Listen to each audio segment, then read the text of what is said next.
We demolished the dangerous 55-meter-long block wall in one day. We will drill holes in the foundation. Then, we will insert anchor bars. We rebuilt the old block foundation. We are installing the posts for the aluminum fence.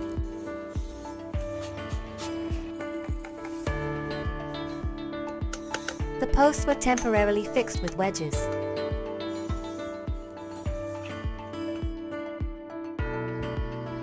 We will cut the privacy fence.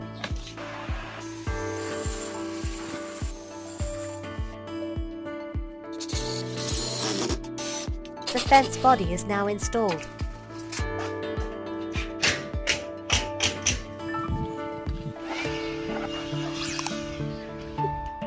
The work is complete. Now we can feel safe.